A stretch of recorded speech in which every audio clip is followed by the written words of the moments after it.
BJ from Board Game Gumbo. I've got my guests here on Gumbo Live, Carla, Kopp, and Carla. Congratulations on a 2-day stretch when there are literally 3 or 4 games that are all $250,000 or better. Your little game that you've been working on somehow clawed through all of that attention, and I don't know how you did it, and you guys are already at 75% funding on the first day of Dreams of Tomorrow, in the first 24 hours of Dreams of Tomorrow. I think it went live this morning or yesterday? Yesterday morning. Yeah. First 24 hours, you guys go 75%. How does it feel to be that close to funding already? I'm really excited. I know, like, usually I fund faster, but, like, there's a lot of competition out there. Like, there are so many different Kickstarters, like, right now in October. It's just really crazy. Like, usually this time of year, like, there's not a lot going on Kickstarter because there's Essen, Christmas is coming up. But yeah, there is a lot of competition, but I'm really excited that we've gotten this far, like, this fast. Carla, we were talking about it before the show. I'm on that crowd surfing show with Tom Vassell, and just last week in the show, he was talking about, yeah, this is October. You don't really have to worry about Kickstarters until next month because everybody's worried about Essen. We'll wait for the big ones, and then all of a sudden this week explodes. But I've got it up on the screen for everybody. Dreams of Tomorrow. It looks like you got a couple of backers since we actually started. You're now at 6770. Getting close to the goal. I looked at KickTrack, and KickTrack on the first 2 days is usually not very accurate. But yeah. Wow, that would be pretty special if you could do that much for it. So yeah, if you look at the backer tracker one, that one's more accurate. Well, like KickTrack becomes accurate after like a week or so. But yeah, the backer tracker one, it says like I'll probably get like 16,000. So maybe it's right. I mean, they're all just estimates. All right, so I got a couple of pictures here that I want to go through, and we can go back to the Kickstarter if there's anything you want to point out on that. But tell us about Dreams of Tomorrow. I've never played it, but I've seen a couple of reviews for it, and I watched an excellent solo playthrough that we can talk about in a little while. Liz somebody did a fantastic Liz Davidson. one. Yeah, Liz Davidson. She did a fantastic. I mean, if anybody hadn't seen it yet, you got to check it out. Liz Davidson has a really cool solo playthrough. But I want you to tell me about the game. How do you play Dreams of Tomorrow? So in Dreams of Tomorrow, you are a dream engineer, and it's your job to construct a good dream sequence to send into the past because the future is not what we expected and we want to change it. So in the game, you have all these different dream cards like this, where you want to capture the dreams from the dream marketplace and put it in your dream catcher. And then once they're in your dream catcher, you want to weave them into a dream sequence. And when you're weaving them into a dream sequence, the cards have different icons on the top and the bottom. So if you match the icons, sorry, like if you hear lots of noises, my cats are like going insane or something. I don't know what's up with them, but sometimes they do this. But yeah, if you like match the icons on top or the bottom, the dreams resonate, and that means that they'll be more memorable to the dreamer, so like you will actually be able to change your future. But yeah, so you want to get a dream sequence. When it gets a dream sequence of 5 dreams, then that triggers the end game where every person gets one last turn, and then you calculate your score. But how do you actually play the game? I'm sorry I did that kind of a weird order, but like okay. There's so many cats doing things right now. It's like crazy. So 2 weeks ago we had Jake and Danielle with their cat. Last week, TC Petty in the middle of the show, his dog had to go out. So I just started talking while he went out there. So this is perfectly fine. It's a live show, and I love having animals in the background. Yeah. So in the game, we have a rondelle, which is a series of action spaces. I've learned that not everyone knows what the word rondelle is, which is perfectly fine. They're usually round. Is this one round? This one is not round. That's nice. Also something like most people either don't know what I mean when I say rondelle, or I say rondelle and they're like, but Carla, it's not round. And I'm like, it's not round and that's okay. But they're like, no, seriously, it's a rondelle. Yeah, do you ever correct them and say, those are roundels? I have a rondelle. Oh, that would be good. But like usually I'm like, why? Why am I dealing with this again? Like it's okay for things to be slightly different than what you've seen before because that's cool. Or else I think it's cool to have like games that are different and stuff. Carla So the Tinkerer. She loves to I tinker. know I do things and they're weird and different and people are like, whoa, this is different. I don't know if I like it. But then like halfway through the game they're like, oh yeah, this is different and I like it. I just have to get them to the mid game, really. So how long does it take to play, and how many players can you play with it? So it takes about 45 minutes to play, and you can play with 1 to 6. Okay. Yep. So this rondel, it's made up of 4 cards, and each of the cards has 2 action spaces on it. And so there's different action spaces that you can go to. They give you, there's 4 resource spaces, there's 4 dream spaces. One of the dream spaces lets you capture dreams if you have enough experience and put them in your dream catcher. So once a dream is in your dream catcher, you can use its ability. You can also use the ability of the last dream in your dream sequence, but if you put a dream on your dream sequence, you cover up a different ability. Like there's only ever one ability visible on your dream sequence, so you have to be very careful to not put an ability that you really, really like and want to use into your dream sequence. I like those juicy decisions. Yeah. And like the different abilities, you can flip cards on the rondo. You can move cards around. You can change your direction on the rondo. You can switch places with an opponent. A bunch of different things so that you can get to basically the action space that you want. Or you can try to prevent your opponent from getting to the action space that they want to get to. How hard is it to teach for new gamers? Would it qualify as close to a gateway or a gateway plus? I would think it is a gateway plus game. Like I did teach this to people who were like, yeah, I've only played Catan, and I was like, okay, let's see if this works. And it did. Okay. I realized during that game that not everyone knows what set collection is, so I shouldn't use that term because they're like, okay, we're gonna set collect. What is the set? Where is set? And I was Where like, do we collect it? oh no, like I did that. So like blind playtesting, you learn so many things, all the things that like are not common knowledge. But yeah, for those people who like basically had only played Catan, it was hard to get into at first. I've since taken out like all the terms like rondel and set collection for my rules, so it should be a little bit easier now. Okay. Sure. But once they got to like playing and actually seeing like what happens on your turn, they were able to play pretty well.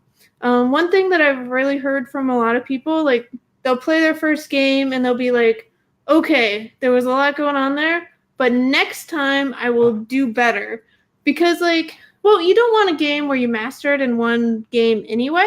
No. Like there's a lot of things, like there's a lot of different abilities, and you're never going to see every ability in the same game. Unless you just like completely like discard all the cards all the time, but then you're probably not going to win anyway. So yeah, and there's like different ways, like you can have like different abilities and use them at different times. Like I like having a flip ability, and then I try to pair it with something else. But like depending on what you pair it with, like if you pair a flip with a change direction, that'll play different than if you pair the flip with one of the shifting rondel ones. Hey, there's Kirk Beezer checking in. I love these unusual and beautiful themes that Weird Giraffe releases. Looking forward to Fire and Library. Hey, good morning, Kirk. Kirk's on the other side of the world, so okay.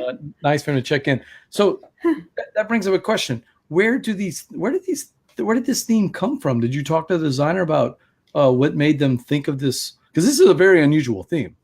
Okay, so the designer of the game actually designed a game about totem poles. This is the totems game that you and I talked about last season? Okay, good. All right. Yes. So when I was developing it as a totem game, I was trying to find an illustrator, and I really wanted to get a Native American illustrator to try to make sure that the game was really representative and, you know, very conscientious. And while I was trying to do this, I basically realized that games about totem poles are very culturally insensitive, regardless of how you do them, you can't really do them in a proper way that would make it not, culturally insensitive. Like, you just can't. Yeah. I mean, that makes sense. There's a big, I don't know if you saw the brouhaha. There's a Euro game right now that's about a Pacific Northwest Manitoba? Indian. Yeah, that's it. I couldn't remember the name. Thank you, Yeah. Manitoba. Yeah, like I saw all that, and when I saw that, I was like, whoa, thank you, past Carla, for deciding against Native Americans, because this could be you right now. So how did it happen that it switched from totems to Dreams of Tomorrow? Dreams. It's Dreams in general. But I mean, yeah, it's tomorrow's dreams that they're sending back to us today. Yep. So one thing that I really, really love, like in all sorts of media, is time travel. And I had not been able to like work in a time travel into like any of the games I've worked on so far. Other than maybe Fire in the Library, depending on what you think the library is. But I wasn't explicit about that being time travel, so that doesn't count. So I was thinking about all the different mechanics in the game and how they worked, and I was going on Twitter and getting all these suggestions. One of the suggestions that I almost went with was like making sandwiches. But the thing is that you had to be able to stack things together, and it didn't matter the order of it. And that's actually hard because like sandwiches or any sort of food, like there has to be a top and a bottom. And yeah, so dreams came up, I think in part because I was thinking about time travel. I was thinking about different things, like a sequence of events. I'd also played Project Dreamscape kind of recently. And it just like, it all seemed to work. One of the things I really liked about like I evaluated, 30 different themes and tried to like see like, oh, okay, what would the cards be? What would the rondelle be? Why would you get resources on other players' turns? Because a lot of the action spaces, they'll give resources out. And why I eventually I settled on dreams was it actually made sense to me to get resources on other players' turns. Like in my head, like there's this shared consciousness, like kind of like Inception, where like in Inception, like when somebody else did something in the dream, it affected other people. Okay. So like it made sense. Like the mechanics actually for the dream idea made more sense than the original idea. Like why you're getting resources on other players' turns. And then it was just like a snowball effect after that, where I was like, oh, okay, but what would all the resources be? And I think somebody suggested experience, and then like hope and creativity. And I was like, yes, like all those things go in to make a dream. And then it just happened. Like it was just like one day it was like, it could be dreams. And then the next day it was like, okay, it's Dreams of Tomorrow. Here's the resources. Here's the names of all the different parts of it. Like it happened pretty fast. Hey, Jeff Aldridge has a question for you. Did you say you could play solo, or did I misunderstand that? And that is right. You can play solo. Tell us about that solo play. Okay, so the solo mode, it's against a robot player. And the robot player, it's super easy. There's actually, there is an easy one, there's a medium one, and there's a hard one. But the actual, how the robot works, like you just read the card, and based on how far it can go, like the easy player, it'll go either 1 or 2 spaces, depending on if it can get to a catch dream space or an activate dream space. Otherwise, it just goes 2 spaces and it gives you resources. If it can get to an activate dream space, you flip over a dream card on the dream deck, and you look at what the top icon is. And depending on what the top icon is, you just look at the card and you do that thing. And it either will mess with the rondelle, it can steal resources, it can, wipe all the dreams in the dream marketplace. And then it's your turn again. And really, it's kind of a race against the clock with this one, because every time the robot player takes a turn, it has a turn counter and that increments. For the easy player, it only increments on their turn. But for the medium and hard player, it increments for other reasons as well. Like whenever it circles around the roundel, oh, that's another turn. And that means that you have to get more points than turns it takes. And like if you go beyond, I think 29 turns, you just lose. Oop. So you have to be pretty efficient because the robot is more efficient than you, and it will also mess you up a bit. Interesting. So that is the solo play, and that is Dreams of Tomorrow. So it's out on Kickstarter. How much longer it looks like? It's out till November 8th, which I believe is 23 days away. Maybe 22 by now. And I'm going to throw it up here. I'm looking at the pledges for it's $22 for the base pledge, which doesn't include shipping, but it looks like the shipping's pretty cheap here to America, only $7. Is that right? Yeah. And you're thinking, whoa, you should have it ready by September? So I always add in a couple months just in case something terrible happens. But yeah, hopefully September at the latest. It could be by March or April if everything goes right. I got one more question for you. This, and we're looking at some of the artwork. Tell me the story about the artwork. Where did you find this artist? This is some gorgeous stuff. Yeah, it is really good. So the artist is James Masno. He also did art on Warco and Highways and Byways, which were by Pangea Games, which is by Brandon Rollins. I don't know if you know him. He's from Chattanooga, actually. Okay. Brandon, he went to Kickstarter around the same time as I did for his Highways and Byways, right? No, it was for Warco. It was about the same time as I did Super Hack. And I think his Highways and Byways was around the same time I did Fire in the Library. Anyway, I talked to him in person at an Atlanta Game Fest. And I don't know, like, it's all those people that start at around the same time you do. And, like, you learn together, you share together. But, yeah, like, so I'd known about James Masno for a while. But he does, like, super sci-fi things. This is actually one of the more colorful projects he's been on. Not to say that his other projects aren't colorful, but they're like sci-fi. And I'd always like thought of him as a really good artist, but like he didn't really fit in with Fire in the Library. And like once I went to the Dreams route, I really wanted to like have it not be the typical Dream art. Like the typical Dreams are like pastel-y or weird, like Dixit style. And yeah. And so like I'd always like had him in the back of my mind, but then I was like, you know what? Brandon said he's really good and cool, and I don't know, maybe he'll do really good on Dreams. And then it like turned out that he did like really awesome. Yeah, this is some good stuff that we're looking at.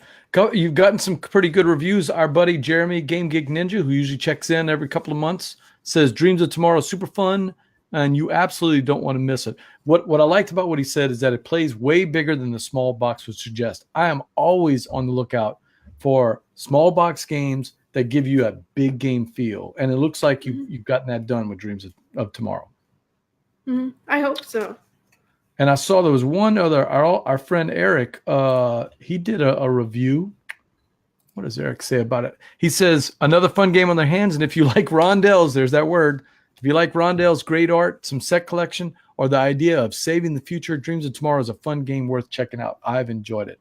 So that's some high praise from both of our friends there, Eric and Jeremy. and also, don't forget, Bill Lasik says, my birthday's in March, so that works.